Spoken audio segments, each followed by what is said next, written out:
presenta Venevisión, líder en opinión, por tu canal independiente, Venevisión. Bueno amigos, tal como lo anunciamos, ya está aquí en el estudio con nosotros José Manuel Puente, economista y profesor de IESA. Gracias por acompañarnos en la tarde de hoy. Muy buenas tardes. Bueno, quisiera que, así como lo estábamos hablando antes de iniciar esta entrevista, en esta ocasión fuese, como siempre, lo más académico posible y sobre todo con un lenguaje pedagógico para que la señora, el señor que está en su casa, quien está observando esta entrevista, pueda comprender. Quisiera que iniciáramos esta conversación hablando de si Venezuela está o no está en default. Default es un término del argot financiero que hace referencia a la capacidad que puede tener el Estado para liquidar las deudas que tiene con unos terceros. Ha habido muchos anuncios en este sentido. El presidente Nicolás Maduro hacía unos anuncios hace pocos días que decía que Venezuela tenía la capacidad financiera para solventar cada una de sus deudas. Sin embargo, este término default ha estado rondando desde diferentes perspectivas. Quisiera que usted nos respondiera a esta pregunta. Sí, pero el tema de default o cesación de pagos ha sido el tema más caliente de los últimos días en Venezuela.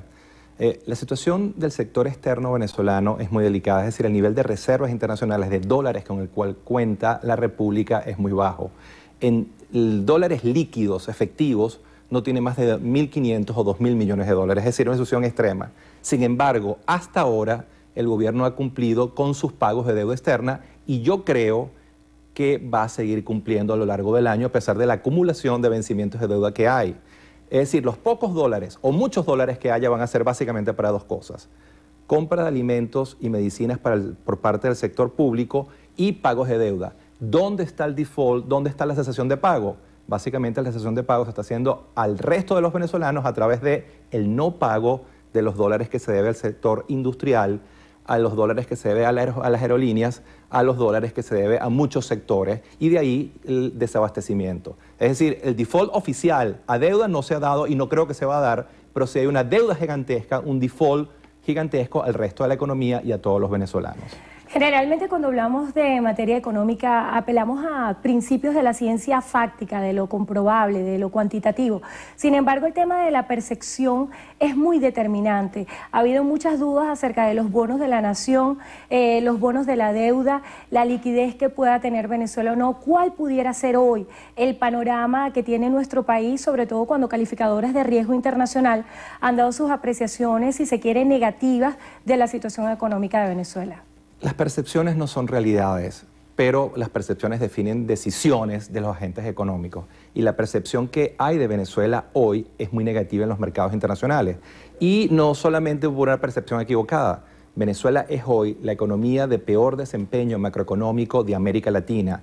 Es una economía que está en recesión, contracción de su actividad económica. Es una economía que vive la inflación más alta del mundo por segundo año consecutivo y es una economía que vive el nivel de desabastecimiento nunca antes visto en esta economía y que no existe en ninguna otra ciudad o país de América Latina. Consecuencia de eso y su debilidad en su sector externo, el bajo nivel de reservas internacionales, el riesgo país ha ido subiendo. Venezuela tiene hoy el riesgo país más alto de América Latina, inclusive más alto que Grecia o Ucrania, y las calificaciones de deuda han ido bajando ante la inestabilidad macroeconómica y la falta de decisiones en materia económica por parte del gobierno.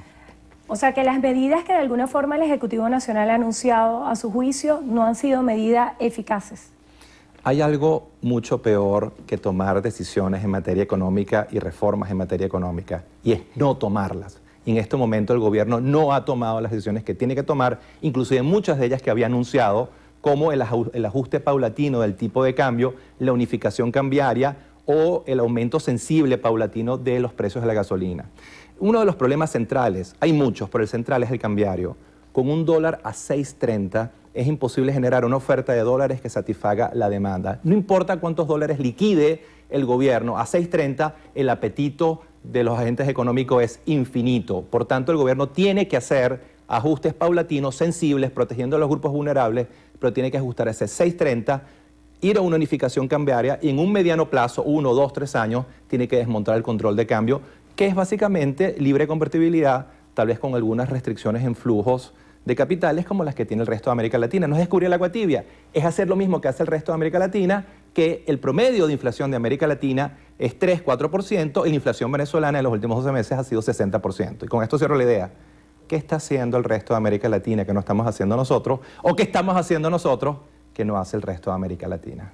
Hablando de eso, acerca de lo que hacen en la región, ¿la agenda social venezolana es sostenible en el tiempo con la situación económica que tenemos hoy? Yo creo que el gobierno ha hecho un gran esfuerzo fiscal de destinar recursos importantes por la vía fiscal y cuasi fiscal, todos estos fondos cuasi fiscales como las misiones, en tratar de mejorar la situación de muchos venezolanos. Eso hay que reconocerlo. Pero ¿qué ocurre? En la medida que la inflación aumenta, en la medida que la actividad económica se contrae, la pobreza aumenta, y cifras ya del Instituto Nacional de Estadística muestran cómo en los últimos trimestres ha habido un incremento importante de la pobreza, básicamente porque la inflación corre mucho más rápido que los aumentos salariales y cada vez más personas tienen un acceso limitado a lo que es una canasta básica normativa. Es decir, en la medida que las cosas económicas sigan yendo mal, seguiremos pagando impactos muy negativos en lo social y en lo político. Y caemos en un círculo vicioso, y aquí cierro la idea.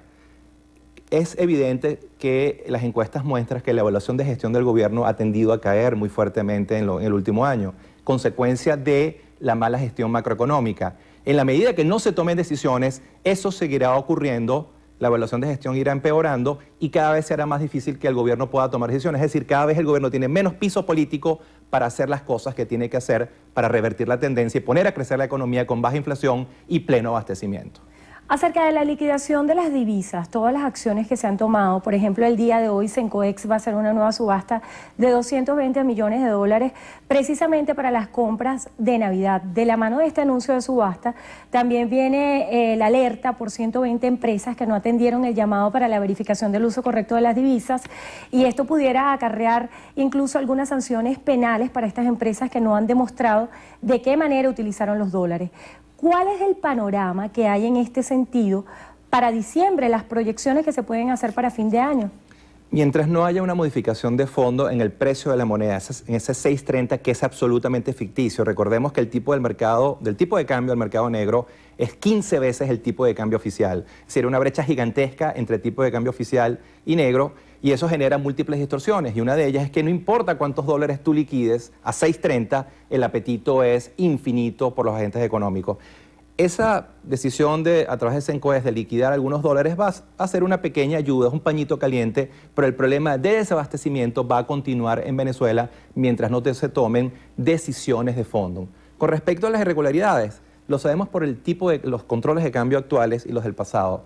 Cuando tienes controles de cambio y tienes esas brechas cambiarias entre mercado negro y mercado oficial, ese es el caldo de cultivo perfecto para la corrupción, porque el mejor negocio que puedes hacer en Venezuela hoy es comprar un dólar a 6.30 y venderlo a 50, 70, 80, a 100. No estoy justificando, estoy simplemente entendiendo los incentivos que está generando la política económica, y por eso es que tenemos que corregir la política económica y particularmente reformular el esquema cambiario. Hablando de esos correctivos en la lucha contra la corrupción, la Autoridad Única de Procesos está haciendo todo un avalúo para de alguna forma aplanar la burocracia en el país. En la materia económica, ¿cuáles considera usted son las prioridades en estos procedimientos? En términos de política económica, así de sencillo, hay que hacer un cambio de 180 grados en el CEP de política económica que se ha optado. Cuando uno revisa Venezuela y lo compara con el resto de América Latina en los últimos 15 años, la economía que menos ha crecido en toda América Latina en los últimos 15 años es Venezuela. Perú ha sido la que más ha crecido, inclusive Ecuador y Bolivia, socios de Venezuela, socios importantes, han crecido a una tasa muy superior. Inclusive Venezuela ha sido la economía petrolera que menos ha crecido en los últimos 15 años. ¿Qué quiero decir con esto? Que las opciones de política económica por las cuales se han optado, controles de precio, controles de cambio, controles de tasas de interés, expropiaciones, nacionalizaciones, han sido muy perjudiciales en términos del aparato productivo y han llevado a la economía a un performance, a un desempeño muy negativo, muy inferior al del resto de América Latina. Necesitas un cambio de 180 grados que tiene que ser implementado, y con esto cierro la idea, con mucha sensibilidad social, protegiendo a los grupos vulnerables y con mucha sensatez política, manteniendo la estabilidad política del país. Pero tienen que hacerse, porque algo peor que hacer los cambios es no hacerlos, porque destinas a la economía a seguir en recesión, con alta inflación y desabastecimiento sistemático.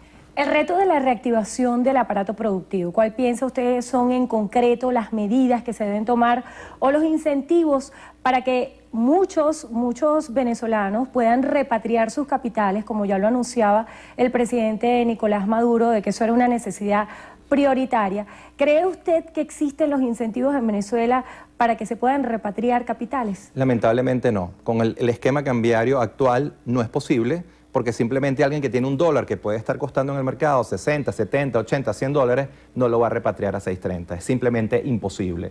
Y dos, tiene que haber una absoluta certeza de que van a ser respetados los derechos de propiedad, de que tu empresa, tu inversión va a ser respetada y no va a poder ser nacionalizada o expropiada.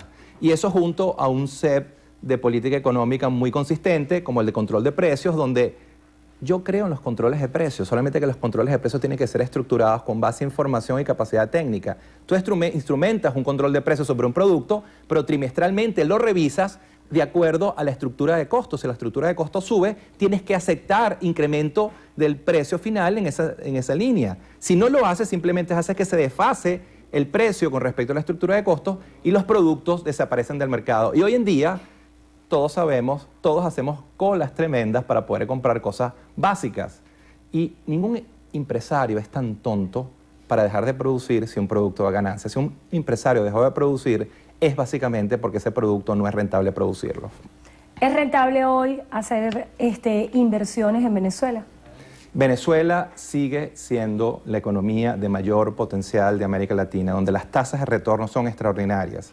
Ningún país de América Latina recibe 70, 80 mil millones de dólares en ingresos petroleros por año y eso logra dinamizar negocios de manera extraordinaria. El tema es que el modelo de desarrollo, el set de política económica que hemos instrumentado no ha sido el correcto y a pesar del potencial estamos teniendo el peor desempeño macroeconómico de América Latina. Una idea final. Si en los próximos 10 años tenemos la misma suerte de ingresos petroleros que tuvimos en los últimos 10 años y nos ingresan 700, 800 mil millones de dólares, pero el gobierno o el gobierno este u otro llama a la gente correcta, a la gente que sabe sobre los temas económicos y de política económica y opta por un set de política económica coherente, esos 800 mil millones con un set de política económica consistente pueden hacer que Venezuela sea el nuevo milagro latinoamericano junto a Perú, a Panamá y a Chile. ¿Es posible hacer una proyección económica del país sin criterios políticos? Sí, y eso es lo que deben hacer los economistas y los académicos, cada uno en su parcela. Lo que pasa es que en Venezuela hay una interconexión muy poderosa entre economía y política, porque al final lo que hemos visto en los últimos años es que prácticamente todas las decisiones económicas tienen un componente político. El tipo de cambio no se define con base a fundamentos macroeconómicos, se define con base a criterios políticos. Y cuando tú manejas una economía solo y tan solo con base a criterios políticos, el desempeño macroeconómico es muy pobre porque la economía no entra dentro de la ecuación. Y ese es parte del problema. En el marco de esta situación que usted describe, ¿cuál es el mensaje final para la persona que está viendo esta entrevista en su casa y ya tiene un panorama según usted lo ha descrito? ¿Cuál es el consejo desde el punto de vista económico? El resumen ejecutivo. Venezuela está viviendo el peor desempeño macroeconómico del continente. Recesión, la más alta inflación del mundo, desabastecimiento generalizado, a pesar de todavía estar viviendo un choque petrolero extraordinario. El gobierno y la oposición tienen que generar puentes mínimos de diálogo para generar acuerdos sociales, políticos que permitan instrumentar las opciones de política económica que nos permitan recuperar crecimiento con baja inflación y pleno abastecimiento y aprovechar todavía el extraordinario ingreso petrolero que tiene Venezuela. Es un problema de gobierno y de oposición. Tender puentes, es el consejo de José Manuel Puente, economista y profesor de IESE, que estuvo con nosotros hoy en Entrevista a Venevisión. Gracias por acompañarnos.